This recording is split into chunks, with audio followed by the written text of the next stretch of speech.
आज के इस लेक्चर में हम लेक्चर नंबर 12 डिस्कस करेंगे, जिसका सिलेबस है वैरायटी ऑफ लाइफ। तो लेक्चर के लिए चलते हैं बोर्ड की तरफ। वैरायटी ऑफ लाइफ में जो बेसिक कोर्स कंटेंट्स हैं उसमें खास तौर पर हम किंगडम्स की बात करेंगे, जिसमें kingdom Protoctista, fungi, Plantae and animalia, इनके जनरल कैरेक्टर्स देखेंगे। इसके अलावा वायरसेस के बारे में हम डिस्कस करेंगे, जिसमें स्ट्रक्चर ऑफ वायरसेस जो है वो कंसिडर किया गया, और एड्स जो कि एक डिजीज है, वायरल डिजीज है, उसके causative agent, modes of transmission, prevention and control. तो ये आज का हमारा सिलेबस के जो की पॉइंट्स हैं उसमें 3 बेसिक हेडिंग्स हैं। फर्स्ट ऑफ ऑल किंगडम्स को डिस्कस करेंगे, सेकेंडली वायरसेस को, और third one is viral disease. तो चलिए इसमें से स्टार्ट करते हैं नेक्स्ट बोर्ड से। सबसे पहले जब हम वैरायटी ऑफ लाइफ की बात करते हैं तो वैरायटी में हम एक की टर्म इस्तेमाल करते हैं, बायोडाइवर्सिटी। तो बायोडाइवर्सिटी में हम बायो का लफ्जी मतलब कहते हैं life, and diversity that is about variety. अब वैरायटी जो है वो 2 सूरतों में हो सकती है, that is present of number of individual with in the species and the number of species present in this earth. तो एक्चुअली इस दुनिया में मौजूदा स्पीशीज में वैरायटी और एक स्पीशी में मौजूदा इंडिविजुअल्स में वैरायटी को डिस्कस करने के लिए हम देखते हैं बायोडाइवर्सिटी। तो उसको कीवर्ड में डिफाइन किया गया, number and variety of species. इस दुनिया में साइंटिफिक एक्सपेक्टेशन है कि तकरीबन 5 to 30 मिलियन स्पीशीज एग्जिस्ट करती हैं, लेकिन अभी तक आज तक हमने जो स्पीशीज को डिस्कवर किया, these are approximately 2.5 million species, जिनमें से डिफरेंट टाइप के ऑर्गेनिज्म होते हैं। उसमें मेजॉरिटी में एनिमल्स हैं जो कि ओवर 1.5 मिलियन है, and plants which are over 0.5 million species. तो एक्चुअली 2.5 मिलियन स्पीशीज में plants, animals, fungi and other जो लिविंग ऑर्गेनिज्म जो कि अभी तक डिस्कवर किए जा चुके हैं वो कंसिडर किए जाते हैं। अगर आप इसके क्रॉस रेफरेंस में अपने चैप्टर नंबर 1 में फाइलेटिक लिनेज के बारे में देखें तो वहां पे एक्चुअली परसेंटेज भी बताई गई डिफरेंट ऑर्गेनिज्म की, कि प्लांट्स कितनी परसेंटेज में है, एनिमल कितनी परसेंटेज में है। तो उसको भी आप जो है वो कंसिडर कीजिएगा, ताकि बायोडाइवर्सिटी से रिलेटेड एमसीक्यू को बेहतर अंदाज से सॉल्व किया जा सके। अब जो बायोडाइवर्सिटी है, जो हम आज तक ये जानते हैं कि तकरीबन 2.5 मिलियन स्पीशीज डिस्कवर की जा चुकी हैं, उन स्पीशीज को क्लासिफाई करना मतलब ग्रुपिंग करना on the basis of similarities and differences. तो वो जो ग्रुप किया गया, क्लासिफाई किया गया, उसकी जरूरत क्यों पेश आई? तो एक्चुअली हम कहते हैं कि इंडिविजुअल्स को रीजनेबल वे में क्लासिफाई करना, मतलब कि उनको प्रॉपरली एक ग्रुप में डिसाइड करना जिसकी बेस पर उनकी सिमिलैरिटीज और डिफरेंसेस को बेहतर अंदाज में स्टडी किया जा सके। सो जो क्लासिफिकेशन के मेथड्स हैं, क्लासिफिकेशन सिस्टम है, उसमें हम कहते हैं कि ट्रिवियल मेथड और एडवांस वे। अब यहां पे ये हम कॉमनली वर्ड यूज करते हैं कि अपनी कन्वीनियंस के लिए, कि रवायती तौर पर या आम तौर पर जो मेथड इस्तेमाल किया जाता था और आज साइंटिफिक वे में जो इस्तेमाल किया जा रहा है, उन दोनों में डिफरेंस क्या है। तो जो रवायती तौर पर या आम तौर पर मेथड इस्तेमाल किया जाता था, उसमें हम मॉर्फोलॉजिकल कैरेक्टर की बुनियाद पर, जिसमें खास तौर पर कलर की बेस पर, हाइट की बेस पर और डिफरेंट कैरेक्टर की बेस पर फ्लावरिंग प्लांट्स को क्लासिफाई किया जाता था। यहां पे अब ये जरूरी है बात कि मॉर्फोलॉजिकल कैरेक्टर, फॉर एग्जांपल एक प्लांट हमने देखा जिसके फ्लावर के कलर रेड है, और दूसरा एक प्लांट देखा जिसका फ्लावर का कलर जो है वो येलो है या कोई और कलर है। तो एक्चुअली मॉर्फोलॉजिकल कैरेक्टर की बुनियाद पर हम उसे 2 डिफरेंट स्पीशीज से कंसिडर कर लेते हैं। इसी तरह से प्लांट की हाइट की बुनियाद पर, इनफ्लोरेसेंस की बुनियाद पर, और इसके साथ साथ मुख्तलिफ ऐसे कैरेक्टर जो कि वाज़े तौर पर एपरेंटली हमें नजर आ रहे हैं, तो उस बुनियाद पर हम ये क्लासिफिकेशन जो है वो करते हैं। अब इस क्लासिफिकेशन में ऑब्जेक्शंस क्या आते हैं या लिमिटेशन? देखिए मुख्तलिफ प्लांट जो है, एक ही स्पीशी के plant more than one colour के फ्लावर जो है वो प्रोड्यूस करते हैं। आमतौर पर देखिए रोज में, तो रोज जो है वो सेम स्पीशी है, रोजा इंडिका, लेकिन उसके जो फ्लावर के कलर हैं वो डिफरेंट हो सकते हैं। तो ऑब्जेक्शन जो था इस पे, ये basic information about the similarities and differences provide नहीं करता था। इसी तरह से ये जो इंडिविजुअल, जैसे मैंने एग्जांपल दी कि प्लांट जो है रोजा इंडिका, उसके फ्लावर का कलर डिफरेंट था, इसी तरह से मुख्तलिफ और ऐसी एग्जांपल हमारे पास मौजूद हैं जिसमें वाज़ेह तौर पर या देखने में तो उन प्लांट्स में डिफरेंस नजर आता है लेकिन वो सेम स्पीशीज से बिलोंग करते हैं। तो इस किस्म के इबहाम को खत्म करने के लिए अनदर एडवांस वे यूज किया गया, that is based on evolutionary histories. अब एवोल्यूशनरी रिलेशनशिप जो है वो यहां पे बड़ा इंपॉर्टेंट पॉइंट है कि एक्चुअली जो डिफरेंट इंडिविजुअल्स हैं वो एक दूसरे के साथ रिलेटेड होते हैं अमंग एवोल्यूशनरी एस्पेक्ट। जैसे कुछ इंडिविजुअल जो हैं वो एक दूसरे के साथ रिलेटिवली मोर क्लोज होते हैं एज कंपेयर टू अदर्स। मिसाल के तौर पर स्पैरो में और पिजन में आप देखें तो सिमिलैरिटी जो है वो कंपैरेटिवली ज्यादा है, लेकिन उसके मुकाबले में आप किसी एक बर्ड की किसी दूसरे मैमल के साथ सिमिलैरिटी देखें तो वो डिफरेंट है। तो एक्चुअली उनमें सिमिलैरिटीज का लेवल कम हो जाता है। इसका मतलब क्या हुआ कि जिनका एवोल्यूशन का रीजन जितना कॉमन है वो उतना एक दूसरे के साथ मोर क्लोजली रिलेटेड होंगे। तो एक्चुअली एवोल्यूशनरी हिस्ट्री की बुनियाद पर बी क्लासिफिकेशन को किया गया, होमोलॉजीज की बुनियाद पर, जो कि सिमिलैरिटीज की बुनियाद पर, सिमिलर स्ट्रक्चर्स और फंक्शंस की बुनियाद पर क्लासिफाई किया गया। साइटोलॉजी सेलुलर स्टडी की बुनियाद पर, structure of cell and functions of cell की बुनियाद पर।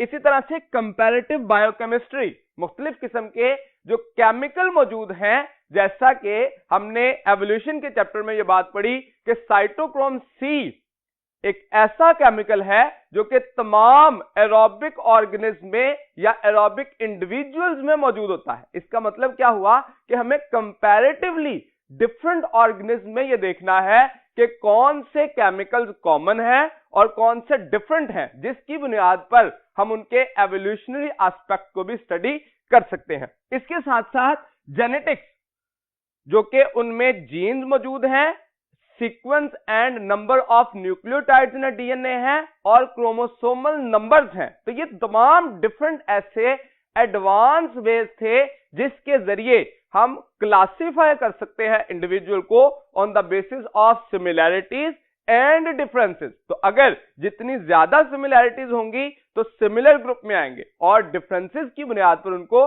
डिफरेंट ग्रुप्स जो है वो एलोकेट किए जाएंगे। तो ये जो क्लासिफिकेशन सिस्टम था उसकी बुनियाद पर हमने दोनों में एक कंपैरिजन देखा कि जो रिवायती मेथड या आम तौर पर अर्लियर स्टडीज में यूज किया जाता था और जो आज के दौर में यूज किया जाता है उसमें से बेहतर कौन सा है। तो that is the based on evolutionary history, homologies, cytology, comparative biochemistry and genetics. तो इन बुनियादों पर जब हम क्लासिफाई करते हैं तो क्लासिफिकेशन के दौरान जो कंफ्यूजन है या जो उनमें प्रॉब्लम्स आ सकती हैं उनको मिनिमाइज किया जा सकता है, खत्म नहीं किया जा सकता, मिनिमाइज किया जा सकता है और एडवांसमेंट के साथ साथ क्लासिफिकेशन का प्रोसेस मजीद बेहतर होता जाता है।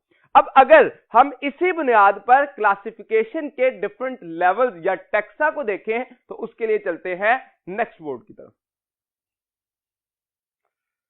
सो क्लासिफिकेशन जो है, जैसे हम इसे डिफाइन करते हैं, grouping of individuals on the basis of similarities and differences. तो जब हम सिमिलैरिटीज की बुनियाद पर सेम इंडिविजुअल को या रिलेटेड इंडिविजुअल को सेम ग्रुप में रखते हैं तो उसके लिए हमने लेवल ऑफ ऑर्गेनाइजेशन को डिसाइड किया, जिसमें हाईएस्ट लेवल जो है दैट इज किंगडम, जो कि एक टेक्सा, हाईएस्ट टेक्सा कंसीडर किया जाता है। एक किंगडम के अंदर रिलेटेड फाइला मौजूद होते हैं और फाइला में एक फाइलम के अंदर रिलेटेड क्लासेस हैं और एक क्लास में related orders and so on. अब यहां पे जो इंपॉर्टेंट पॉइंट है कि किंगडम जो है वो एक general, most general group of individual होता है जिसमें सिमिलैरिटीज मिनिमम होती हैं और मैक्सिमम डिफरेंसेस होते हैं। Kingdom is the most general group of individual which have maximum differences and minimum similarities. जैसे जैसे आप लोअर लेवल की तरफ आते हैं तो फाइलम के अंदर अब सिमिलैरिटीज क्या हो जाती हैं, बढ़ जाती हैं, और डिफरेंस रिलेटिवली कम हो जाते हैं। और अल्टीमेटली जब भी हम स्पीशीज पे आते हैं तो यहां पे आके डिफरेंसेस मिनिमम हो जाते हैं और सिमिलैरिटीज मैक्सिमम हो जाती हैं। तो इस बुनियाद पर हम एक फ्लो चार्ट बनाते हैं कि जब आप किंगडम से स्पीशीज की तरफ आ रहे होते हैं तो स्पेसिफिक हो रहे होते हैं, जनरलाइज्ड से स्पेसिफाई हो रहे होते हैं, और जब स्पीशीज से किंगडम तक क्लासिफाई कर रहे होते हैं तो स्पेसिफिक से जनरलाइज्ड हो रहे होते हैं। तो ये पॉइंट जो है हमें एमसीक्यू के रेफरेंस से पूछा जा सकता है कि जनरलाइज्ड या स्पेसिफिक होने के लिए वे किस तरफ है। इसके अलावा जो एक और इंपॉर्टेंट पॉइंट है कि हमें यहां पे ये भी एमसीक्यू पूछा जा सकता है कि एक फाइलम के अंदर क्या मौजूद होती हैं, रिलेटेड स्ट्रक्चर कौन से हैं या रिलेटेड टेक्सा कौन से हैं। तो these are actually related classes. इसी तरह से ऑर्डर में रिलेटेड फैमिलीज हैं एंड सो ऑन। इसके अलावा हमें इस सीक्वेंस को भी याद रखना है। इस सीक्वेंस में हमें खास तौर पर यह याद रखना है कि किंगडम जो है उनमें मैनी फाइलम मौजूद होते हैं, एक फाइलम में मैनी क्लासेस हैं और एक क्लास में मैनी ऑर्डर्स हो सकते हैं। तो आपको इस सीक्वेंशियल इवेंट को, फॉर एग्जांपल हमें कहा जाए ऑर्डर और जीनस के दरमियान कौन सा टेक्सा आता है, तो दैट इज एक्चुअली फैमिली। इसी तरह से फैमिली और स्पीशी के दरमियान कौन सा है, तो दैट इज जीनस। तो हमें इस रेफरेंस से मैनी टाइप के क्वेश्चन पूछे जा सकते हैं जो कि इस क्लासिफिकेशन के टेक्सा से रिलेटेड हो। जब कॉर्न की क्लासिफिकेशन में हम देखते हैं जो कि एक प्लांट किंगडम से बिलोंग करता है, तो इसमें देखिए किंगडम है प्लांटी। जैसे कि हम जानते हैं कि दो बेसिक किंगडम हमने पढ़े हैं जो कि एनिमेलिया एंड प्लांटी। इसके अलावा 5 किंगडम सिस्टम में बाकियों को भी कंसीडर किया गया। तो 5 किंगडम में से एक किंगडम है प्लांटी। जब एक किंगडम के अंदर हम देखते हैं मैनी फाइला हैं, तो फर्स्ट वन इज एंथोफाइटा जो कि फाइलम ऑफ कॉर्न है। इसके अलावा एक फाइलम में जो क्लासेस मौजूद हैं, दीज आर एक्चुअली एंजियोस्पर्मी। तो यहां पे अगर आप इसको जनरली याद रखना चाहें जो कि कीवर्ड के तौर पर एमसीक्यू को सॉल्व करते हुए, तो जब भी प्लांटी का लफ्ज आता है तो हम कहते हैं किंगडम है, और जब फाइटा का लफ्ज आता है तो एक्चुअली फाइलम के लिए है। जैसे हम जानते हैं कि ट्रैकियोफाइटा और ब्रायोफाइटा, तो ट्रैकियोफाइटा को ही दूसरा नाम एंथोफाइटा दिया जाता है जिससे हम फाइलम को रिकॉग्नाइज कर सकते हैं। इसी तरह से क्लास के लिए हम स्पर्मी जो AE एंड पे लिखा गया उसकी बुनियाद पर हम क्लास को रिकॉग्नाइज कर सकते हैं। पोएलिस जो कि एलिस की बुनियाद पर हम ऑर्डर को रिकॉग्नाइज कर सकते हैं।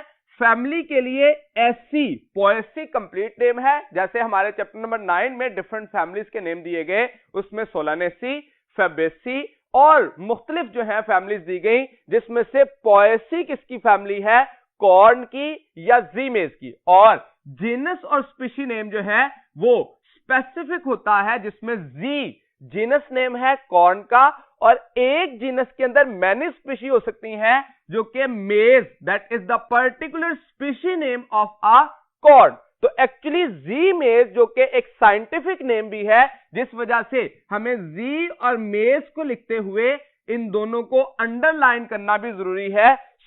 ये जो स्ट्रक्चर है कंप्लीटली हमने एक कॉर्न की क्लासिफिकेशन में डिफरेंट टेक्सा के लिहाज से उसको क्या पर्टिकुलर नेम दिए जाते हैं उनको जाना। अब यहां पे हमारे लिए जरूरी क्या है कि हर लेवल पे हमें क्वेश्चन पूछा जा सकता है, जैसे कहा जाए कि कॉर्न का साइंटिफिक क्लासिफिकेशन में किस क्लास से बिलोंग करता है, तो वो एंजियोस्पर्मी है। इसी तरह से कौन सी फैमिली से बिलोंग करता है, तो दैट इज पोएसी। तो हमें हर लेवल पे यहां पे याद रखना है कि इसका कौन सा टेक्सा जो है उसके लिए क्या नाम यूज किया जाता है। अब जैसा कि मैंने ये कहा कि ये जैसे ही किंगडम से स्पीशी की तरफ आएंगे तो स्पेसिफिक होते जाएंगे। यहां पे जो स्पीशीज है ये एक नेचुरल ग्रुप है, ये याद रखिएगा, species is actually a natural group. और जो बाकी तमाम ग्रुप हैं ये मैन मेड कंसिडर किए जाते हैं। मतलब मैन मेड के जो स्पीशीज हैं वो ग्रुप ऑफ स्पीशीज मिलके एक जेनस बनाते हैं। अब उसमें जो ग्रुपिंग की गई वो ह्यूमन ने अपने जो साइंटिफिक प्रोसेस हैं या साइंटिफिक मेथड्स हैं उनकी बुनियाद पर सिमिलैरिटीज या डिफरेंसेस को देखते हुए बनाया। अब देखिए एक जीनस के अंदर मैनी स्पीशीज मौजूद हैं जो कि ह्यूमन ने उसकी ग्रुपिंग की है। अब अगर कोई एडवांसमेंट आती है और हमें उस ग्रुपिंग में से किसी एक स्पीशी को एक्सक्लूड करना पड़ता है या इंक्लूड करना पड़ता है तो इट इज पॉसिबल। लेकिन स्पीशी के अंदर जो मौजूदा इंडिविजुअल्स हैं हम उनको इंक्लूड या एक्सक्लूड नहीं करते because that is a group of natural population. तो ये नेचुरल ग्रुप कंसिडर किया जाएगा। इसकी प्रॉपर्टी क्या होनी चाहिए? Which can interbreed freely and produce fertile offspring. Interbreed freely and produce fertile offspring. यहां पे इंटरब्रीडिंग का लफ्ज जो है ये एक बड़ा इंपॉर्टेंट है। जब हम स्पीशीज को सेक्सुअली रिप्रोड्यूसिंग इंडिविजुअल के लिए डिफाइन करते हैं तो ये एक बहुत अच्छी डेफिनेशन है। लेकिन जैसे ही हम एसेक्सुअल रिप्रोडक्शन वाले इंडिविजुअल को क्लासिफाई करते हैं तो इंटरब्रीड का प्रोसेस जो है वो उनमें एक्सेप्शनल केस आ जाता है। जैसे हम देखते हैं बैक्टीरिया के केस में वो इंडिविजुअल एसेक्सुअली रिप्रोड्यूस करते हैं लेकिन उनकी स्पीशीज मौजूद है। इट मींस के इंटरब्रीडिंग जो है वो सेक्सुअली रिप्रोड्यूसिंग इंडिविजुअल में होगी। इसी तरह से फर्टाइल ऑफस्प्रिंग भी, यहां पे भी हम कहते हैं कि ये नॉर्मल इंडिविजुअल्स के लिए क्लासिफिकेशन है। जैसे आप देखें जो म्यूल की प्रोडक्शन है that is actually a infertile organism. तो वहां पे मुख्तलिफ किस्म की एक्सेप्शंस आती हैं जब हम जनरल ऑर्गेनिज्म के लिए क्लासिफाई करते हैं और नॉर्मल स्पीशी की बात करते हैं तो उसमें group of natural population which can interbreed freely among themselves and reproductively isolated from all other such groups। यहां पे ये बात याद रखिए कि इंटरब्रीड फ्रीली का मतलब क्या है कि ये among themselves जो ये नेचुरल पॉपुलेशन का ग्रुप है उसी में ही इंटरब्रीड करें। इंटरब्रीडिंग अगर अदर ग्रुप्स में होगी तो वो स्पीशी की इस डेफिनेशन पे अप्लाई नहीं की जा सकेगी। जैसे म्यूल की प्रोडक्शन के लिए हॉर्स एंड डंकी इंटरब्रीड करते हैं तो वो इस स्पीशी की डेफिनेशन पे पूरा नहीं उतरते। Interbreed freely among themselves and reproductively isolated from all other such groups. ये बड़ा इंपॉर्टेंट पॉइंट है यहां पे। और उसके साथ साथ वो प्रोड्यूस करेंगे फर्टाइल ऑफस्प्रिंग को। स्पीशीज को हम कहते हैं these are independent evolutionary unit. Independent का मतलब ये नेचुरल ग्रुप है और एवोल्यूशनरी यूनिट है जो कि बाकियों से इंडिपेंडेंट होता है। But it can form a community as well as other level of organization. वो एक सेपरेट कंडीशन कंसिडर की जाती है। लेकिन जब हम इंटरब्रीड अमंग देमसेल्व्स की बात करते हैं तो ये एक इंडिपेंडेंट यूनिट के तौर पर कंसिडर किया जाता है। जब हम ये कंप्लीट क्लासिफिकेशन का मेथड जो है पढ़ लेते हैं तो क्लासिफिकेशन में हम क्या कर रहे हैं? साइंटिफिक मेथड इस्तेमाल कर रहे हैं टू क्लासिफाई द इंडिविजुअल। लेकिन अर्लियर जो क्लासिफिकेशन के लिए जो साइंटिफिक नेमिंग के लिए प्रोसेस इस्तेमाल किया जाता था दैट इज कॉमन नेमिंग। तो हमें जरूरत किसकी थी? नॉमेनक्लेचर की, अ वे और system to give systematic name to an organism, या इसी को कह सकते हैं scientific name to an organism. इस साइंटिफिक नेम की या नॉमेनक्लेचर की जरूरत क्यों हुई? तो उसके लिए हमारे पास तीन बड़ी वैलिड रीजन है। पहले नंबर पे क्या थी कि different name for same organism. जैसा कि हम जानते हैं कि पूरी दुनिया में डिफरेंट लैंग्वेजेस बोली जाती हैं और हर इलाके के लिहाज से लैंग्वेज चेंज हो जाती है नॉर्मली, और उस लैंग्वेज की वजह से एक ही ऑर्गेनिज्म का दूसरी लैंग्वेज के अंदर नाम जो है वो चेंज हो जाता है। मिसाल के तौर पर एक ऑर्गेनिज्म जो कि अनियन इंग्लिश में कहा जाता है, प्याज वही इंडिविजुअल है लेकिन उर्दू में कहा जाता है गंडा, बसल, वसल। ये डिफरेंट नेम सेम इंडिविजुअल को डिफरेंट रीजनल लैंग्वेजेस में नाम दिए जाते हैं। जब एक ऑर्गेनिज्म को स्टडी करने की कोशिश की जाएगी इसके जनरल कैरेक्टर्स, तो एक पर्सन जो कि इंग्लिश नेम जानता है और बाकी नहीं जानता तो वो इसको एक सेपरेट ऑर्गेनिज्म कंसीडर कर लेगा, जिसकी वजह से एक कंफ्यूजन क्रिएट होगी और साइंटिफिक नॉलेज यूनिवर्सल नहीं हो पाएगा। तो अल्टीमेटली एक और एग्जांपल यहां पे दी गई अमलतास की, जिसके डिफरेंट नेम थे, अर्गवत था, गोल्डन शावर, गुरमाला और पर्जिंग कैशिया। ये डिफरेंट नेम जो है एक ही इंडिविजुअल को, सिमिलर इंडिविजुअल को डिफरेंट नेम्स दिए गए on the basis of regional languages. एक तो मिस्टेक ये थी, दूसरी क्या थी कि सिमिलर नेम दे देना फॉर डिफरेंट ऑर्गेनिज्म। अब मिसाल के तौर पर ब्लूबेल, उसके फ्लावर की शेप की बुनियाद पर डजन्स ऑफ या हंड्रेड्स ऑफ प्लांट्स को जो कि डिफरेंट थे, डिफरेंट स्पीशीज से बिलोंग करते थे, लेकिन तमाम के फ्लावर क्योंकि एक जैसे थे और उनको कॉमनली ब्लूबेल का नेम दे दिया गया।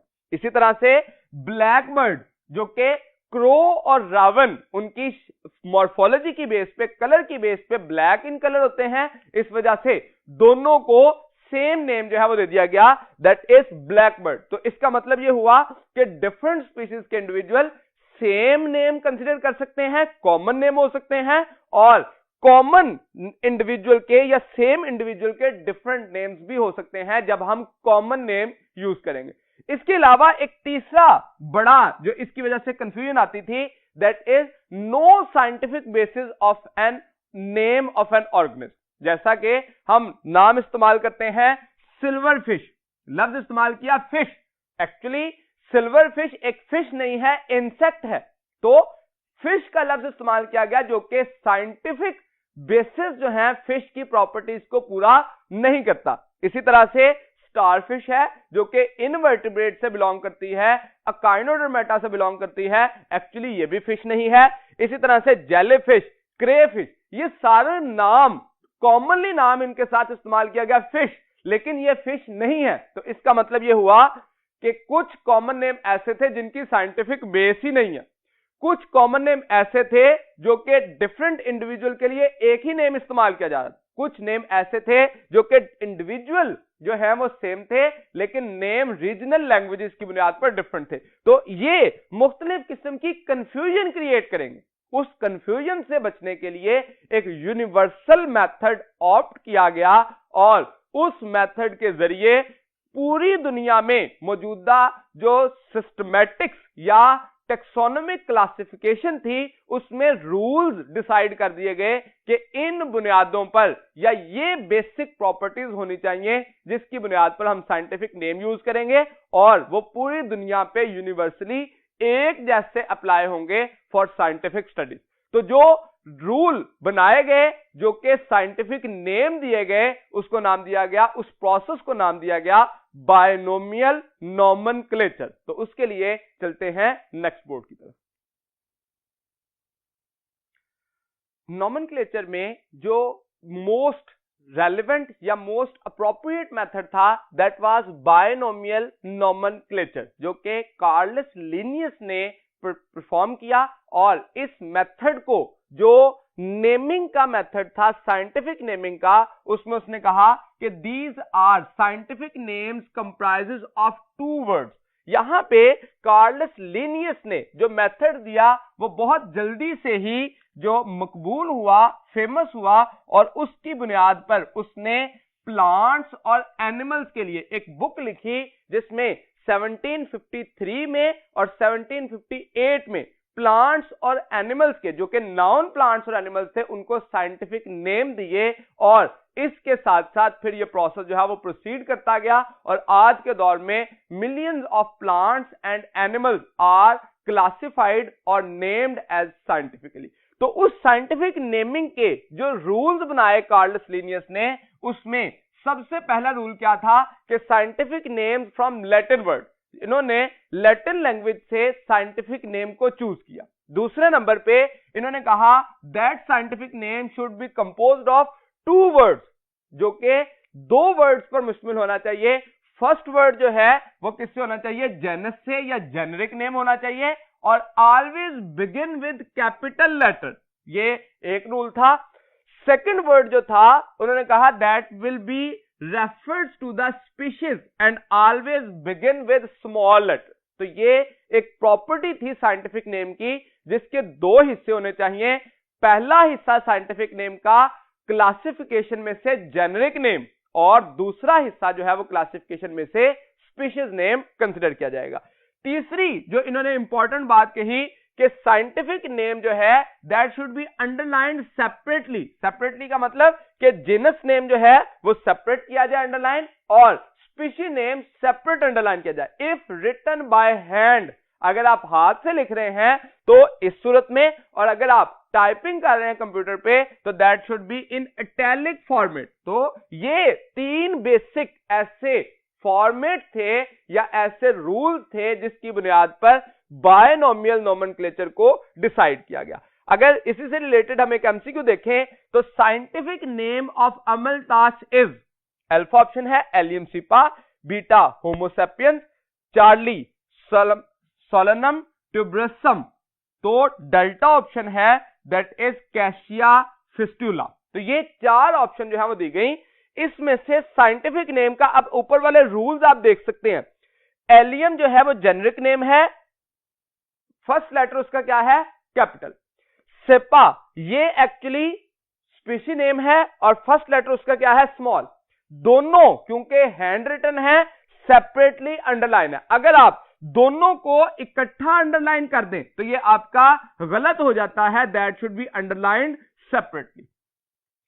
इनमें से हमें चूज कौन सा करना है अमलतास, तो राइट ऑप्शन कौन सी होगी, that will B cassia fistula. उसमें से एलियम सिपा देखिए तो ये एक्चुअली अनियन का नेम था, होमोसेपियन ह्यूमन का साइंटिफिक नेम है, सोलनम ट्यूबरसम ये पोटैटो का साइंटिफिक नेम है, और कैशिया फिस्टुला अमलतास का है। अब ये डिफरेंट साइंटिफिक नेम जो है हमारे इस चैप्टर में या बाकी डिफरेंट बुक के हिस्सों में ये साइंटिफिक नेम दिए गए हैं, तो आपको एक टेबल की सूरत में इसको बनाना चाहिए ताकि साइंटिफिक नेम और कॉमन नेम जो है वो आप याद रख सकें, जो कि एमसीक्यू में पूछे जा सकते हैं। अब ये दोनों तरह से एमसीक्यू आ सकता है, या कहा जाए common name of cassia fistula is, तो आपको अमलतास जो है वो गिवन ऑप्शन में से चूज करना होगा, और अगर कहा जाए साइंटिफिक नेम ऑफ अमलतास इज तो आपको साइंटिफिक नेम चूज करना होगा दैट इज कैशिया फिस्टुला। तो ये जो क्वेश्चन है इसकी बुनियाद पर आप एक टेबल जनरेट करते हैं जिसमें आप डिफरेंट साइंटिफिक नेम और कॉमन नेम जो है उनको याद करते हैं। जब हमने ये बायनोमियल नोमेनक्लेचर किया तो जैसे हमने कहा कि इस दुनिया में आज तक many millions of almost 5 million to 30 million species मौजूद हैं, जिसमें से सिर्फ 2.5 मिलियन ही हम डिस्कवर कर चुके हैं, और उसमें से डिफरेंट को हमने साइंटिफिक नेम जो है वो प्रोवाइड किए हैं।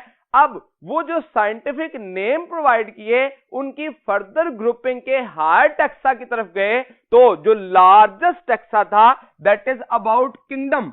तो जब हमने किंगडम सिस्टम ऑफ क्लासिफिकेशन में जनरलाइज किया तो कहा जाता है there are 2 to 5 kingdom system of classification, या हमारी बुक में इस टॉपिक के फर्स्ट लाइन में लिखा गया 2 to 6 किंगडम ऑफ क्लासिफिकेशन। तो एक्चुअली 2 to 5 किंगडम या 2 to 6 kingdom system of classification में सबसे पहला जो लेवल दिया गया दैट इज 2 किंगडम सिस्टम। जब पहली दफा क्लासिफाई किया गया तो ऑब्जर्वेशन की बुनियाद पर जनरल मॉर्फोलॉजिकल बेस पर कहा गया कि जो इंडिविजुअल्स हैं वो दो तरह के हो सकते हैं, प्लांटी और एनिमेलिया। जब हम प्लांटी कहते हैं तो उसकी दो प्रॉपर्टीज जो कि आमतौर पर हमें नजर आती थी, first of all autotroph and non motile. कोई भी प्लांट हेट्रोट्रॉफ नहीं होता और कोई भी प्लांट मोटाइल नहीं होता। इस बुनियाद पर इसको क्लासिफाई कर दिया गया। फिर एनिमेलिया देखे गए तो ऐसे इंडिविजुअल जो कि हेट्रोट्रॉफ है, डिपेंड करते हैं फूड के लिए अदर सोर्सेज पे लाइक प्लांट्स पे, और मोटाइल होते हैं। इन दोनों बेसिक डिफरेंस की बुनियाद पर 2 ग्रुप ऑफ इंडिविजुअल जो है बना दिया गया। अब जिस वक्त ये ग्रुप बनाए गए तो वो ऑब्जर्वेशन की बुनियाद पर थी, जिसमें कुछ ऑब्जेक्शंस आई, जैसे कि फर्स्ट ऑब्जेक्शन जो है वो यूग्लिना पे थी। अब यूग्लिना जो है वो ऐसा इंडिविजुअल है जो कि प्लांट लाइक और एनिमल लाइक दोनों तरह के कैरेक्टर रखता है, जिस वजह से कंफ्यूजन थी कि इसको प्लांट्स में रखा जाए या एनिमल में। जैसा कि प्लांट लाइक कैरेक्टर्स का क्या था, प्रेजेंस ऑफ क्लोरोफिल, फोटोसिंथेटिक था, और एनिमल लाइक कैरेक्टर क्या था, देयर मोटाइल एक्टिविटी, ये मूवेबल था, जिस वजह से दोनों की एक एक कैरेक्टर थी, जिस वजह से ये ना तो प्लांट्स में लिया आता था ना एनिमल्स में। उसकी दूसरी जो बेसिक प्रॉपर्टी थी, इन्होंने जब प्लांटी को क्लासिफाई किया तो उसमें प्लांट्स और तमाम माइक्रो ऑर्गेनिज्म को इसी में कंसिडर कर लिया, लेकिन बाद में ई चैटन ने 1937 में दो टर्म्स जो है उनको क्लासिफाई किया, प्रोकैरियोटिक जो कि प्रोकैरियोट्स थे जिनमें न्यूक्लियस प्रॉपरली या वेल डिफाइंड नहीं था, जिसमें बैक्टीरिया और साइनोबैक्टीरिया कंसिडर किए गए, और eukaryotic which have well defined nucleus. अब यहां पे ये दो प्रॉब्लम्स आ गई थी कि प्लांट लाइक और एनिमल लाइक कैरेक्टर दोनों जिसमें मौजूद हैं उनको क्या किया जाए, और बैक्टीरिया और उससे रिलेटेड स्पीशीज के लिए क्या क्लासिफिकेशन मेथड इस्तेमाल किया जाए। तो इस वजह से इस मेथड की बजाय एक अनदर मेथड दिया गया, that is three kingdom system of classification. इस मेथड को, इस क्लासिफिकेशन सिस्टम को एक्सप्लेन करने वाले साइंटिस्ट थे अर्नस्ट हैकेल। इन्होंने 1966 में ये जो है बताया कि एक्चुअली किंगडम्स जो है एक किंगडम का इजाफा किया। ये जो प्रॉब्लम्स आ रही थी, इन ऑब्जेक्शंस या लिमिटेशंस को सॉल्व करने के लिए उन्होंने प्रोटिस्टा जो है वो फाइलम जो है वो जनरेट किया, उसमें उन्होंने यूग्लिना लाई और बैक्टीरिया को इसमें कंसिडर किया। अब प्लांटी और एनिमेलिया उसी तरह से रखे, लेकिन इस पे भी कुछ ऑब्जेक्शंस आए। जैसे ऑब्जेक्शंस क्या थे कि इन्होंने जो यूग्लिना यूकैरियोट्स थे और बैक्टीरिया प्रोकैरियोट थे उनको एक ही ग्रुप में रख दिया। दूसरे नंबर पर जो सबसे बड़ा ऑब्जेक्शन था वो क्या था कि इन्होंने फंजाई जो कि अब्जॉर्प्टिव हेटेरोट्रॉफ थे, उनकी कुछ यूनिक प्रॉपर्टीज थी, उनकी क्लासिफिकेशन का कोई जिक्र नहीं किया। तो इस पे भी कुछ ऑब्जेक्शंस आए, जिसमें पहला ऑब्जेक्शन कि प्रोकैरियोट और यूकैरियोट एक ही ग्रुप में नहीं हो सकते। दूसरे नंबर पर फंजाई के लिए कौन सा ग्रुप आएगा, वो हेटेरोट्रॉफ भी है और नॉन मोटाइल भी है। लेकिन जब हेटेरोट्रॉफ की कैरेक्टर उनकी देखते हैं तो वो एनिमल्स के मुकाबले में other type of heterotrophic nutrition रखते हैं जो कि अब्जॉर्प्टिव हेटेरोट्रॉफ है। तो इस वजह से उस ग्रुप को भी क्लासिफाई करना था, जिस वजह से थ्री किंगडम सिस्टम जो है इसको भी रिजेक्ट किया गया और इससे बेहतर सिस्टम जो है five kingdom system of classification को एक्सप्लेन किया गया। तो five kingdom system of classification की डिटेल के लिए चलते हैं नेक्स्ट बोर्ड की तरफ।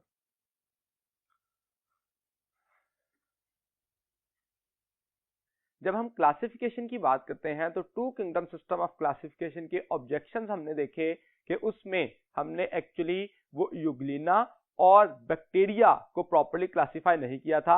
इसी तरह से जब three kingdom system of classification में आते हैं तो प्रोटिस्टा के अंदर प्रोकैरियोट और यूकैरियोट दोनों को कंसिडर किया गया, जो कि एक मिस्टेक समझी जाती है। और इसी तरह से जब हम three kingdom system of classification करते हैं तो फंजाई को कोई प्रॉपर प्लेस डेजिग्नेट नहीं की जाती। तो उसके लिए, इन मिस्टेक्स को कवर करने के लिए, इन ऑब्जेक्शंस को रिजॉल्व करने के लिए five kingdom system of classification दिया गया। इस सिस्टम को रॉबर्ट वाइटेकर ने एक्सप्लेन किया और इसकी जो क्लासिफिकेशन की बेसिस थी, तीन बेसिक क्लासिफिकेशन बेसिस थी, जिसमें different level of cellular organization थी, इसके साथ साथ mode of nutrition and nature of the cell. तो इन तीन बुनियादों पर, जैसे न्यूट्रिशन की बात करें तो ऑटोट्रॉफिक थे, हेटेरोट्रॉफिक थे, जिसमें हेटेरोट्रॉफिक को फर्दर क्लासिफाई किया गया अब्जॉर्प्टिव और इंजेस्टिव हेटेरोट्रॉफ। तो एक्चुअली इन बेसिस पर क्लासिफाई किया, जिसमें फाइव किंगडम्स के name मोनरा, protista, fungi, Plantae and animalia. तो ये फाइव किंगडम जो है उनके नाम दिए गए, जिनकी जो क्लासिफिकेशन के लिए जो फर्दर एस्पेक्ट्स लिए गए उसमें मोड ऑफ न्यूट्रिशन था, जो कि मोनरा के केस में ऑटोट्रॉफिक और हेटेरोट्रॉफिक हो सकते हैं। हम जानते हैं कुछ बैक्टीरिया जो हैं वो फोटोसिंथेटिक होते हैं, कुछ कीमोसिंथेटिक हैं और कुछ पैरासिटिक या सेप्रोफिटिक बैक्टीरिया के तौर पर काम करते हैं और अल्टीमेटली उनमें न्यूट्रिशन जो है वो मिक्सअप होती है ऑटोट्रॉफिक या हेटेरोट्रॉफिक। इसी तरह से सेल्स देखें तो मोनरा में बैक्टीरिया यूनिसेलुलर होते हैं। Some of them can possess colonial organisation, लेकिन जनरली ये यूनिसेलुलर होते हैं। नेचर देखें तो प्रोकैरियोटिक हैं, लोकोमोशन में मोटाइल होते हैं which has flagella, they are motile, and those which have no flagella these are non-motile। तो जनरली या यूजुअली हम इसके लिए वर्ड इस्तेमाल करते हैं मोटाइल। आप जानते हैं कि नॉन मोटाइल में कौन से बैक्टीरिया आते हैं, एट्राइकस, जिनके पास अपना फ्लैजेलम नहीं होता, और हमने एग्जांपल देखी थी कि यूजुअली जो कॉकस या कोकाई बैक्टीरिया हैं दे हैव नो फ्लैजेला। तो आपको एक्सेप्शन भी पता होनी चाहिए कि कौन से मोटाइल नहीं होते। सेल वॉल देखें तो इनकी सेल वॉल की जो बेसिक कंपोजिशन है दैट इज पेप्टाइडोग्लाइकन, जिसको दूसरा नाम म्यूरिन भी दिया जाता है। तो cell wall is made up of murein और पेप्टाइडोग्लाइकन। एग्जांपल्स में बैक्टीरिया एंड साइनोबैक्टीरिया। अब हमने एक मोनरा जो स्ट्रक्चर है, जो किंगडम है, उसको अगर डिफाइन करना चाहें तो ये कीवर्ड्स हैं जिसमें ऑटोट्रॉफिक और heterotrophic, unicellular, prokaryotic, motile, cells which have cell wall made up of murine और पेप्टाइडोग्लाइकन। तो यानी कि हमें ये तमाम जो टर्म्स हैं इनको लिख के कीवर्ड्स बनाया जा सकता है कि ये किस फाइलम को जो है रिप्रेजेंट करता है। प्रोटिस्टा में देखें तो जो दो बेसिक कैरेक्टर हैं, जैसे न्यूट्रिशन, इनमें भी दोनों तरह से हो सकती है, सेल की बेस पर यूनिसेलुलर या मल्टीसेलुलर हो सकते हैं, जिसको हम सिंपल मल्टीसेलुलर का नाम देते हैं। इनकी नेचर यूकैरियोटिक है, यूजुअली मोटाइल है। इसमें कुछ सेल ऐसे होते हैं या कुछ इंडिविजुअल ऐसे हैं जो मोटाइल हैं और कुछ नॉन मोटाइल हैं। और इसके बाद इनकी सेल वॉल मोस्टली सेलुलोज से बनी होती है, जिसमें एग्जांपल है यूग्लिना एंड अमीबा। जब हम ये फाइल किंगडम पढ़ते हैं प्रोटिस्टा, तो इसमें हम ये बात करते हैं कि that kingdom is based on principle of exclusion. Actually इसमें तमाम वो इंडिविजुअल मौजूद हैं जो कि फंजाई से, प्लांटी से या एनिमेलिया से कुछ रिजेंबलेंस रखते हैं, लेकिन उनसे इनको एक्सक्लूड किया गया है। तो एक्चुअली ये प्रिंसिपल ऑफ एक्सक्लूजन की बेस पर है, इस वजह से इनमें तमाम करैक्टर जो है वो मौजूद होते हैं। ये ऑटोट्रॉफिक और हेटेरोट्रॉफिक भी हैं। लेकिन अगर इसका एक करैक्टर देखें यूकैरियोटिक, ये वो करैक्टर है जो कि फंजाई, प्लांटी एंड एनिमेलिया से रिजेंबलेंस रखता है। तो हमें यहां पे इस बेस पर भी क्वेश्चन पूछा जा सकता है कि कौन सा ऐसा करैक्टर है जो कि फंजाई, प्लांटी और एनिमेलिया तीनों के साथ एंसेस्ट्रल रिलेशनशिप शो करता है इसकी, तो दैट इज यूकैरियोटिक। इसी तरह से फंजाई पे आए तो इनका जो की ऑब्जेक्ट है या की फीचर है दैट इज अब्जॉर्प्टिव हेटेरोट्रॉफ। ऐसे इंडिविजुअल जो कि अब्सॉर्ब करते हैं अपनी फूड को आफ्टर डाइजेशन। ये actually extra cellular enzyme excrete करते हैं, outside the body digestion complete होती है और फिर उस डाइजेस्टेड सब्सटेंस को अब्सॉर्ब करते हैं, इसलिए इनको कहा जाता है अब्सॉर्प्टिव हेटेरोट्रॉफ। ये नॉर्मली मल्टीसेलुलर होते हैं, लेकिन कुछ एक्सेप्शन मौजूद हैं। ऐसा फंजाई जो कि यूनिसेलुलर है और नॉन हाइफल है, आप जानते हैं दैट इज यीस्ट। तो एक्चुअली ये कॉमनली मल्टीसेलुलर है, लेकिन एक्सेप्शन यहां पे मौजूद है, आपको एमसीक्यू में पूछी जा सकती है।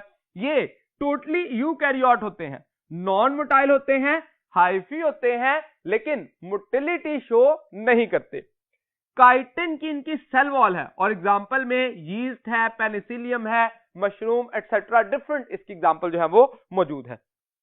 प्लांटी पे आइए तो ये ट्रू ऑटोट्रॉफ है। कोई भी ऐसा प्लांट दुनिया में एग्जिस्ट नहीं करता जो कि ऑटोट्रॉफिक मोड ऑफ न्यूट्रिशन ना रखता हो। तो एक्चुअली इनकी जो एक यूनिक प्रॉपर्टी है जो कि इनको बाकी तमाम से डिफरेंस करती है that is autotrophic mode of nutrition.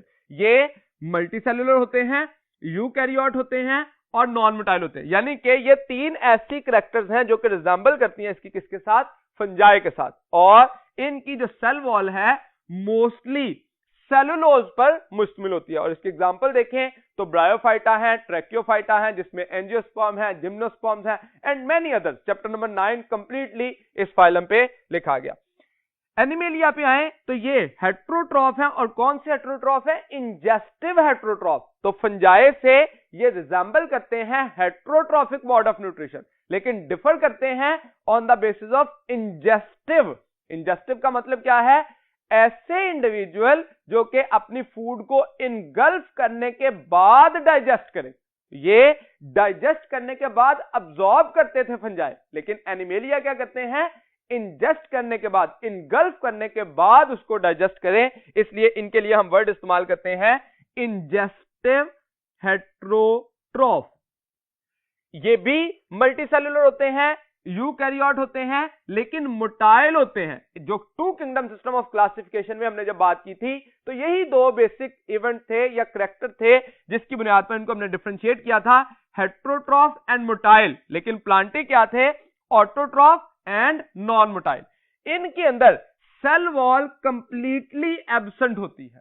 किसी किस्म की सेल वॉल किसी एनिमल सेल के गिर्द नहीं होती, तो ये कंप्लीटली एब्सेंट। और इनमें एग्जाम्पल जो है वो फिशेस, एम्फीबियन, रेप्टाइल, बर्ड्स और मैमल, ये मेजर एग्जाम्पल जो है वो कंसिडर की जाती हैं। उसके अलावा किंगडम एनिमेलिया में हम प्रोटोजोआ से लेके मैमेलिया तक जो है वो इसकी एग्जाम्पल्स देखते हैं। तो ये एक सिंपलेस्ट चार्ट की सूरत में हमने शो किया जिसमें कीवर्ड्स यूज किए गए। अब इसमें एमसीक्यू किस तरह से पूछा जा सकता है? टू डिफरेंट वेज हैं जो कि जनरली एमसीक्यू के लिए आते हैं।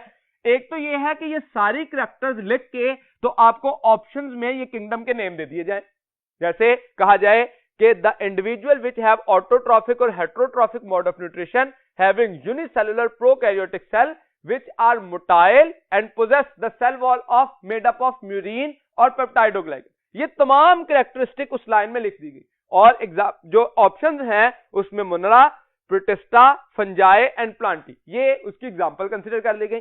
अब इस गिवन ऑप्शन में से आपको जो कैरेक्टरिस्टिक दी गई है उसके लिए राइट ऑप्शन क्या होगा? मुनरा। तो एक्चुअली आपको ये जो गिवन ऑप्शंस हैं उसमें से एक तो सवाल इस तरह से आ सकता है। दूसरे नंबर पे आपको कहा जा सकता है which of the following is the unique character of protista. तो प्रोटिस्टा के लिए आपको मुख्तलिफ कैरेक्टर जो है वो दी जा सकती हैं। जैसे एग्जांपल लिख दी जाए अमीबा। तो अमीबा जो है वो किसकी एग्जांपल है? यूनिकली प्रोटिस्टा की, ना तो वो एनिमेलिया से और फंजाई से। यानी कि एग्जांपल या किंगडम का नेम देके आपसे फीचर पूछा जा सकता है, या फीचर्स देके किंगडम का नेम जो है वो आइडेंटिफाई करने के लिए कहा जा सकता है। तो ये दो डिफरेंट वेज हैं। अब ये वाला जो मॉडल था 5 किंगडम सिस्टम का, उसको प्रपोज किया रॉबर्ट वाइटेकर ने, और इसको मॉडिफाई किया फर्दर साइंटिफिक एडवांसमेंट की बेस पे। किसने? Lynn Margulis and Karlene Schwartz. तो मार्गलस एंड श्वार्ट्ज ने 1969 में इसको मॉडिफाई किया। किस बेस पे? On the basis of cellular organization, on the basis of mode of nutrition, cytology, genetics and most important organelles of symbiotic origin।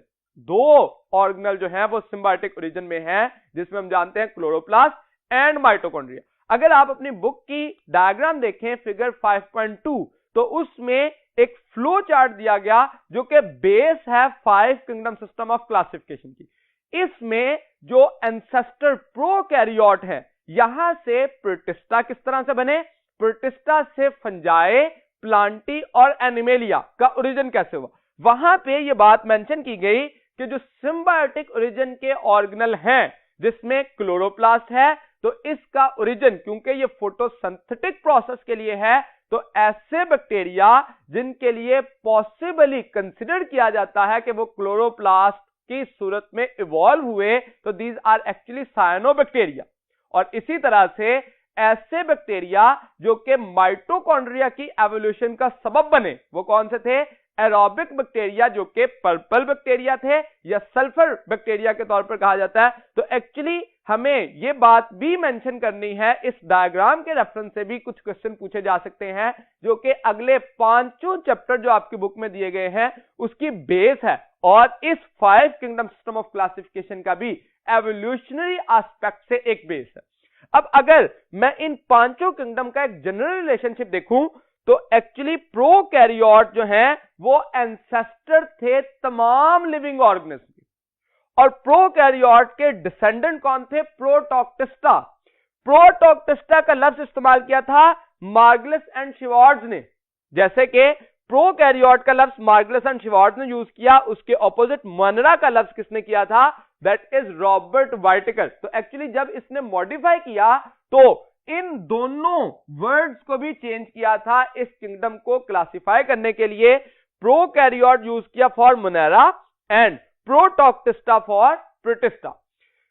Prokaryote जो हैं ये एंसेस्टर हैं तमाम लिविंग ऑर्गेनिज्म के, और इनसे जो डिसेंडेंट आए वो कौन है? प्रोटिस्टा या प्रोटॉक्टिस्टा। अब प्रोटॉक्टिस्टा जो हैं वो तीन तरह के थे यूजुअली, जिसमें प्लांट लाइक प्रोटिस्ट थे, एनिमल लाइक प्रोटिस्ट थे एंड फंजाई लाइक प्रोटिस्ट थे। तो जो प्लांट लाइक प्रोटिस्ट थे उनसे इवॉल्व हुए प्लांटी, जो एनिमल लाइक प्रोटिस्ट थे उनसे इवॉल्व हुए एनिमल्स या किंगडम एनिमेलिया के इंडिविजुअल, और फंजाई लाइक प्रोटिस्ट से फंजाई इवॉल्व हुए। तो एक्चुअली ये एवोल्यूशन के प्रोसेस में अगर हमें कहा जाए कि प्लांटी का इंसेस्टर कौन है तो डायरेक्ट इंसेस्टर कौन है? प्रोटॉक्टिस्टा। और प्रोटिस्टा का इंसेस्टर कौन है? तो दैट इज प्रोकैरियोट। तो ये रिलेशनशिप जो है वो एक जनरल सिंप्लीफाइड डायग्राम में हमें शो किया जाता है कि कौन से इंडिविजुअल किस से इवॉल्व हुए। तो इस डायग्राम से हम इस बात को आसानी से जस्टिफाई कर सकते हैं। ये हमारी बात यहां तक 2 to 5 kingdom system of classification की कंप्लीट हुई। ये जो 5 किंगडम सिस्टम ऑफ क्लासिफिकेशन था that was about living organism.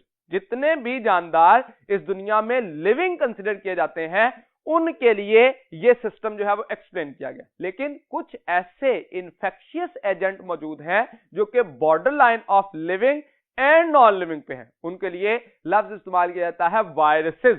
तो वायरसेस की डिटेल के लिए चलते हैं नेक्स्ट बोर्ड की तरफ।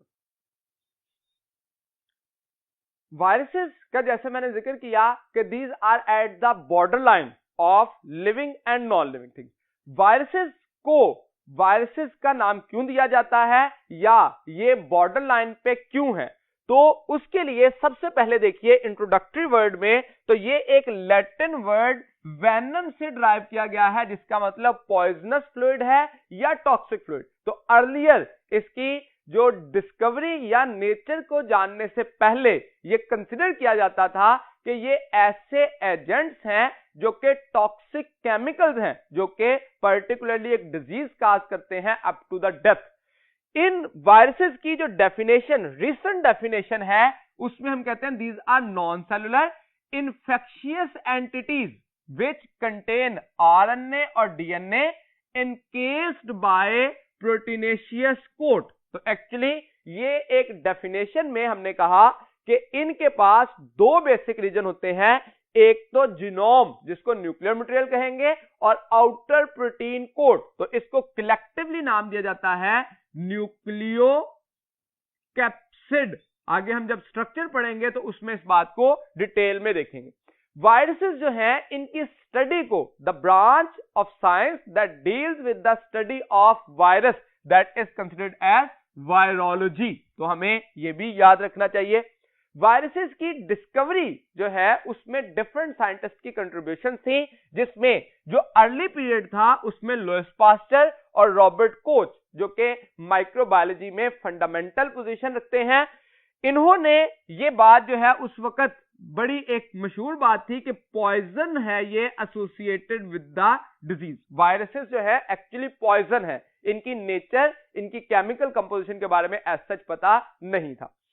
फिर एडवर्ड जेनर ने एक्चुअली वैक्सीनेशन का प्रोसेस जो है उसको डिस्कवर किया, और इस प्रोसेस में वैक्सीनेशन में उसने क्या उसने एक्चुअली स्मॉल पॉक्स के अगेंस्ट जो है वो काउ पॉक्स के मटेरियल को यूटिलाइज किया।